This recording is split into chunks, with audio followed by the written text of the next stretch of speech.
Fluorescent lights in the courthouse hallway felt too bright for 8 in the morning. I sat on a wooden bench outside courtroom 4B, my hands folded in my lap the way my mother taught me to sit in church, and I thought, this is it. 34 years, and it ends in a government building that smells like burnt coffee and carpet cleaner. My daughter Simone sat beside me. She kept touching my arm, small reassuring pats, like I was fragile. Maybe I was.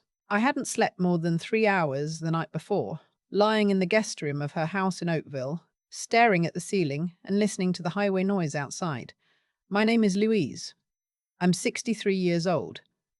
I was a registered nurse for 11 years before I stopped. Before I was asked, no, that's not the right word.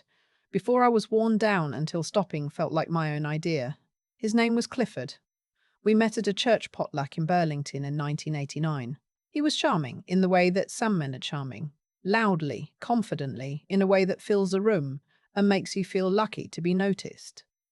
I was 29. I thought I'd found someone solid. I thought solid was what I wanted.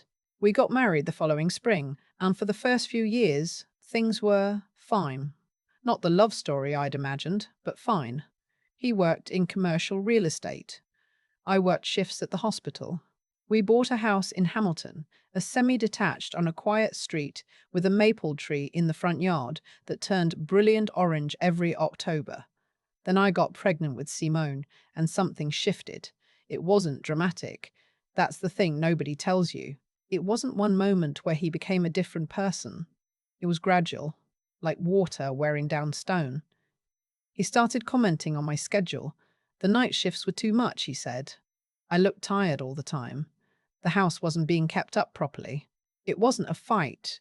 It was a slow, steady pressure applied in the same direction, day after day, until I started to believe it myself. By the time Simone was 2, I had taken a leave of absence. By the time she was 4, I had quietly let my registration lapse. I told myself I'd go back. I kept telling myself that for 30 years, Clifford did well in real estate through the 90s and into the 2000s. We weren't wealthy, but we were comfortable. We had the house in Hamilton, then a larger one in Burlington when the market turned. He handled the finances, all of them, joint account, but he reviewed every statement. I had a credit card with a limit he'd set, which he reminded me of whenever I spent something he considered unnecessary. A haircut, a book, a birthday present for Simone's daughter. I stopped mentioning things I wanted. It was easier. I took up painting in my 50s. Watercolors mostly, the lake at Kelso, autumn leaves, still lifes of things on our kitchen windowsill. Clifford thought it was a waste of time. He never said it directly. He had a way of sighing when he walked past my easel, a particular kind of silence when I mentioned a class I was thinking of taking. I stopped taking classes. I painted alone in the basement when he was out. When Simone's daughter, my granddaughter, Wren, was born, something in me woke up. She was the most alert baby I'd ever seen. Dark eyes taking everything in, already watching, already thinking. I drove to Oakville every Tuesday to spend the day with her while Simone was at work. Those Tuesdays were the best days I'd had in years. Wren was 11 when Clifford told me he wanted a divorce. We were eating dinner. He made his announcement the way he made most announcements. Flatly, matter-of-factly, as though he were telling me about a weather system moving in from the west. He said he'd been unhappy for a long time. He said he'd spoken to a lawyer. He slid a folder across the table toward me. Inside was a separation agreement. I sat there for a long time looking at the folder. The strangest thing was that my first feeling wasn't grief. It was something closer to exhaustion. And underneath that, barely noticeable at first, something that felt like relief. But then I read the agreement. 34 years of marriage, and he was proposing I receive the minimum required under Ontario's Family Law Act. He had restructured his business holdings through a numbered company 2 years prior. I found this out later from my lawyer, which significantly complicated the valuation of his assets. The Burlington house was in both our names, but the equity was tied up in a refinancing he'd done without telling me. He had thought this through carefully. He had been planning it. I hired a lawyer. Her name was Roberta, and she had the kind of calm, unhurried manner that made me feel steadier just sitting across from her desk. She explained what we were dealing with. We would fight for equalization. It would take time. It might get contentious. He doesn't think I'll push back, I told her. Men like this rarely do, she said. For the next 14 months, I pushed back. It was exhausting and expensive, and at times I felt so defeated. I would sit in my car after leaving Roberta's office and just grip the steering wheel and breathe. Clifford's lawyers were good.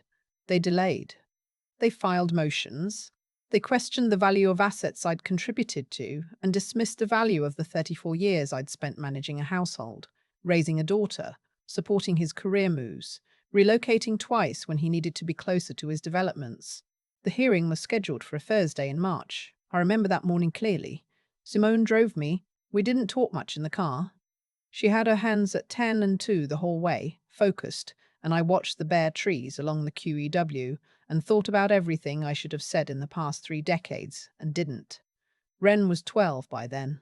Simone had arranged for her to stay at a friend's house that day. It was a school day, and none of us expected her to be anywhere near the courthouse. We had been waiting in the hallway outside 4B for about 20 minutes when I heard her voice. "Grandma." I turned and there she was, Wren, in her school coat, her backpack still on, slightly out of breath, like she'd been moving fast.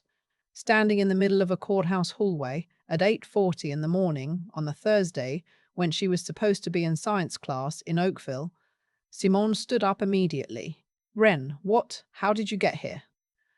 "I took the GO train," Wren said, like that was obvious. "And then a bus." "Wren." Simone's voice had the particular pitch of a mother who cannot decide whether to be furious or frightened. "You can't be here. This isn't. You should not have come here alone." "I know," Wren said, "but I have something." She looked at me, not at her mother. "Grandma, I have something that I think the judge needs to hear." She was holding her phone. I looked at Simone. Simone looked at Wren. Then we both looked at my lawyer, who had just come out of the courtroom and was standing a few feet away, watching this unfold with the careful attention of someone who has seen many surprising things in courthouse hallways and is reserving judgment. Roberta walked over. She crouched down slightly to be closer to Wren's level, which I appreciated. "Can you tell me what you have?" she asked quietly. Wren unlocked her phone and pressed play. I recognized Clifford's voice immediately, that measured, authoritative tone he used when he was explaining something to someone he considered less intelligent than himself. And then I heard another voice, Simone's. And I understood, in pieces, what I was listening to. It was a recording from Wren's birthday dinner, 8 months earlier, at our house in Burlington, before the house went on the market. Clifford and Simone had stepped into the kitchen while I was outside, with Wren looking at the backyard. Neither of them knew Wren had come back inside. Neither of them knew she'd set her phone on the kitchen counter, face down, while she went to the bathroom. On the recording, Clifford was telling Simone that he had moved the bulk of his assets, that Louise, I heard him say my name, flat, businesslike, wouldn't be able to touch what he'd put into the numbered company, that the Burlington property refinancing had eaten most of the accessible equity, that by the time the hearing came around, there would be very little left to divide. And then he said, "She gave up her career for this family. She doesn't have the skills or the savings to start over at 63. She'll settle." There was a silence on the recording, and then Simone said, her voice strained, careful, "What if she doesn't?" And Clifford said, "She will. She always does." Roberta listened to the entire thing twice.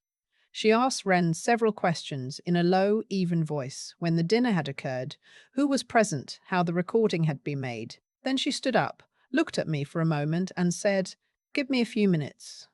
She went back inside the courtroom. Simone sat down on the bench beside Wren and pulled her close in that wordless way mothers do when they are too frightened and too grateful to speak.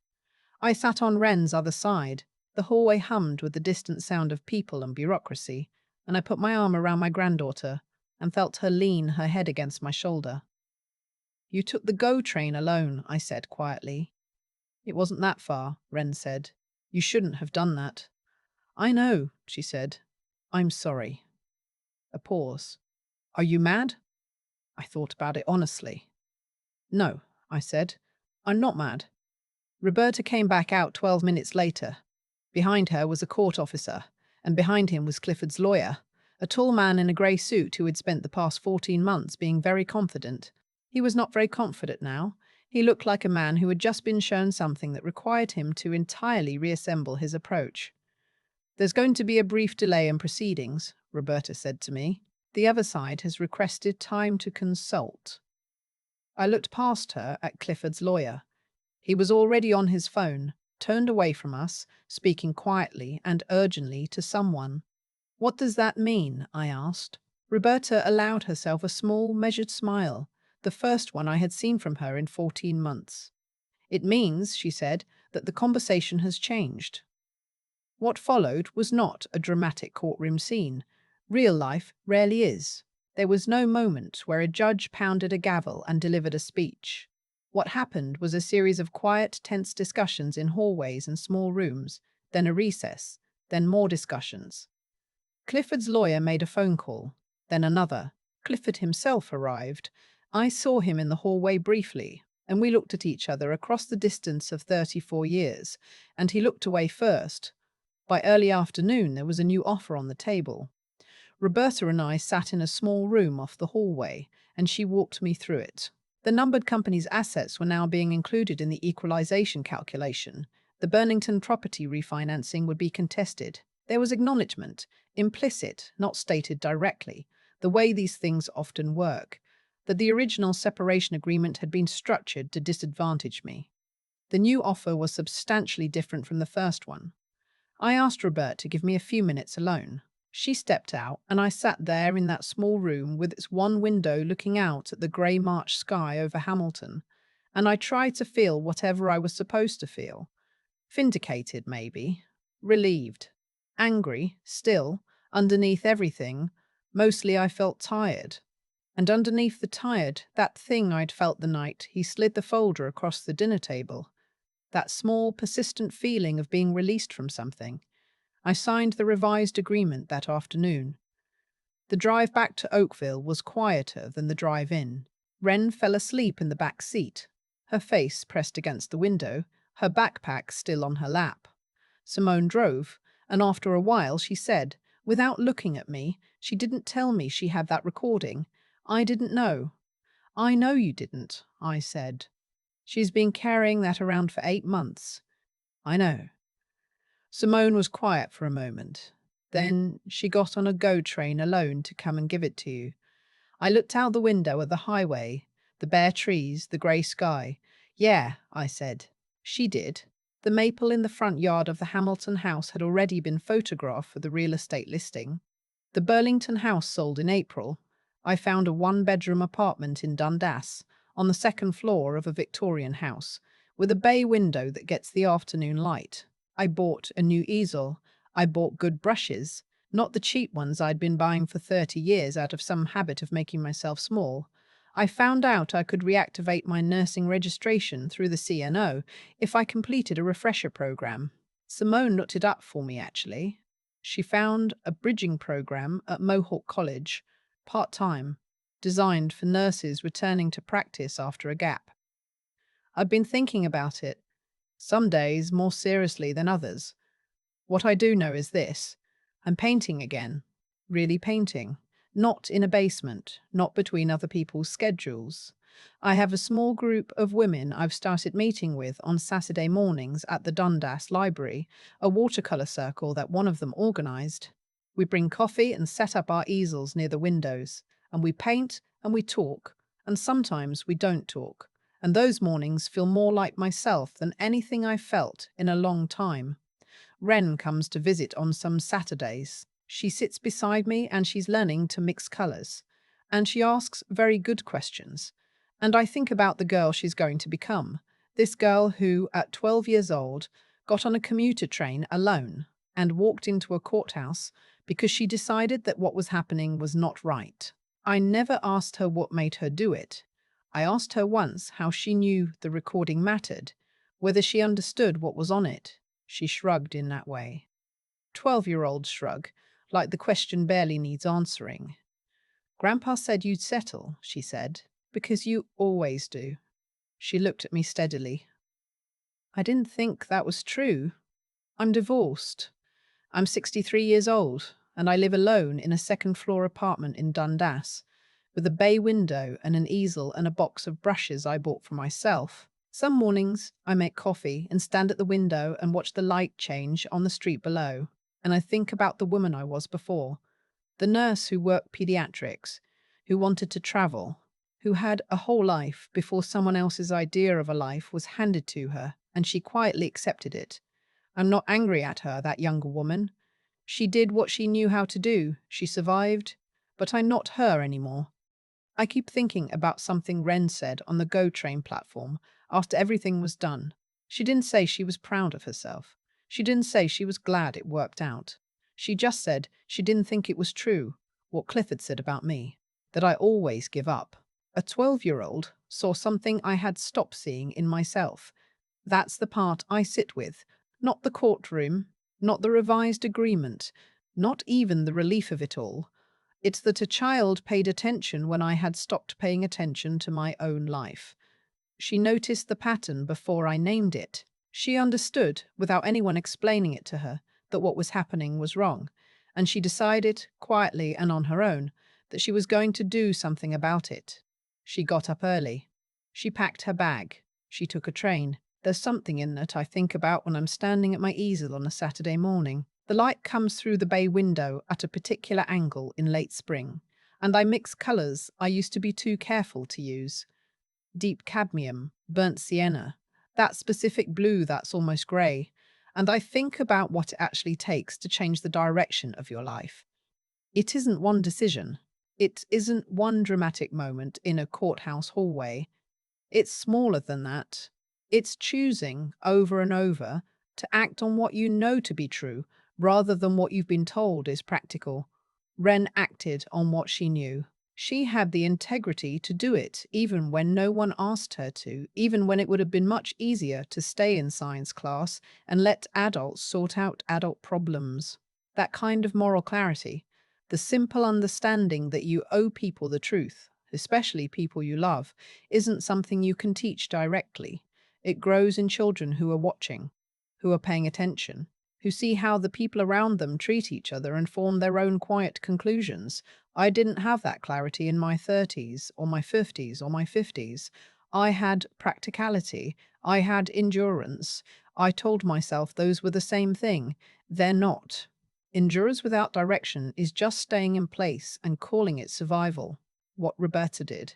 Spending 14 months working every angle of a complicated case, learning Clifford's financial restructuring well enough to dismantle it, staying calm in every room where he was trying to make things look impossible.